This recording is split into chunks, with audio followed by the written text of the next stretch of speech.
Mais bonjour, moi c'est Mehdi Degmache, je suis natif de Montpellier, je m'entraîne à Montpellier, et j'ai eu un accident maintenant il y a un peu moins de 3 ans et j'ai connu le kayak juste après ma sortie du centre de rééducation.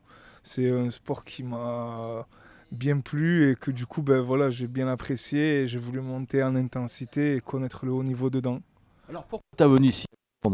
Ben pourquoi? Ben parce que pour toutes ces personnalités-là, ben comme tu as pu le voir, ben, Beaumont déjà, monsieur Maxime Beaumont, qui est une référence chez nous dans le kayak, et ainsi que ben, déjà cette infrastructure qu'ici à Libourne ils ont, que malheureusement nous, dans l'extrême sud, nous n'avons pas dans cette discipline-là de la ligne.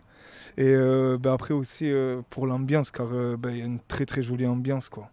C'est vrai que toi, on m'a dit que tu avais fait du rugby avant ton accident, hein. Exactement, ben, j'ai commencé à 4 ans le rugby à Montpellier. Je suis rentré au Pôle France à Béziers.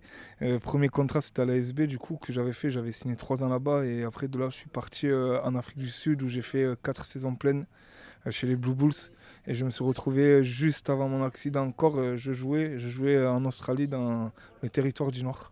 Alors comment tu as découvert le canoë? Qu'est-ce qui t'a donné envie pour faire ce sport? Parce que malheureusement, tu n'as plus de jambes, c'est pas évident de monter dans un bateau. C'est un bateau, je pense, un petit peu spécial pour toi, non? Ben ouais, déjà c'est très instable. Après nous, c'est vrai que ben, déjà dans le rugby, on sollicitait déjà ben, ces muscles très importants, les lombaires, les abdos, chose qu'on retrouve dans le kayak. Pourquoi le kayak? Ben, parce que quand j'étais au centre de rééducation, je cherchais un sport en fait que je pouvais faire et je voyais des mecs assez solides, tu vois, en train de faire des tractions, tirer. Je dis, putain, c'est pas mal ça. Et je dis, ben, on va utiliser ce qui nous reste. Comme tu as dit, j'ai plus mes jambes, donc le haut du corps. Et aussi, ce qui est bien, c'est que ben, quand tu veux aussi t'échapper, avoir une sensation de liberté, ben, tu prends ton kayak, tu le mets sur l'eau et go, quoi. Donc, au-delà les grosses intensités, les grosses compétitions et les gros entraînements, tu peux aussi ben, te régaler avec un kayak. Alors, c'est vrai qu'on va parler de l'handicap. C'est vrai qu'aujourd'hui, quand on voit l'handicap, beaucoup de villes ne sont pas adaptées. Je suppose que dans les salles et autres, comment ça se passe pour toi avec ton fauteuil? Parce que c'est pas toujours évident. Il faut toujours peut-être quelqu'un qui t'accompagne quand tu vas dans certains endroits, non? Exactement. Ce qui s'est passé, c'est que après moi, voilà, le fauteuil au début, ben, j'en voulais pas du tout. Ce qui se passe, c'est que, comme tu as pu apercevoir déjà plusieurs fois, je marche. Moi, j'ai 2 prothèses, donc je suis essentiellement en prothèse. Mais pour éviter ben, une fatigue en plus, par exemple pour aller au bassin, je préfère ben, prendre le fauteuil roulant et aller ben, m'économiser. Pareil, ça a été une sorte d'acceptation de soi. Où, pareil, ben, où Max me disait non, mec, il faut que tu t'économises, donc tu prends le fauteuil, tu vas en fauteuil, c'est toujours mieux. D'un côté, et grâce à ça, ben, je commence à bien bien progresser derrière, puisque j'arrive à m'économiser et transmettre plus de puissance et d'énergie sur l'eau.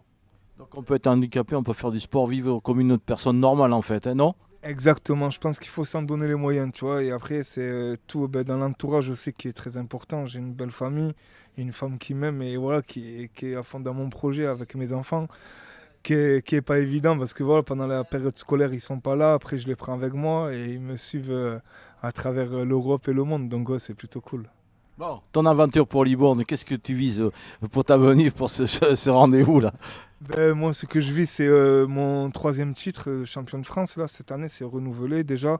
Et au-delà de là, c'est aller chercher aussi ben, les meilleurs dans les autres catégories en paracanoë, KL3. Donc, ouais, voilà, ça sera, je pense, une belle course. Et on va avoir de bonnes conditions. Et vu qu'ici, à Libourne, il y a un bassin top, donc ça sera vraiment génial, quoi. Ça sera vraiment top.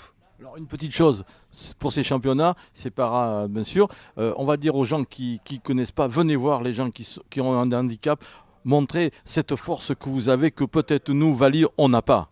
Exactement, ce qu'on me dit souvent, c'est qu'on a beaucoup de résilience, beaucoup de force. Certes, ouais, ben, ça peut être aussi une force pour nous, mais aussi pour les autres. Donc c'est toujours essentiel et toujours, j'en suis toujours ravi quand on me dit comme quoi, ouais, putain, mec, tu te plains pas, t'es comme ça et tout. Non, on se plaint pas, parce que comme je dis, il y a toujours pire.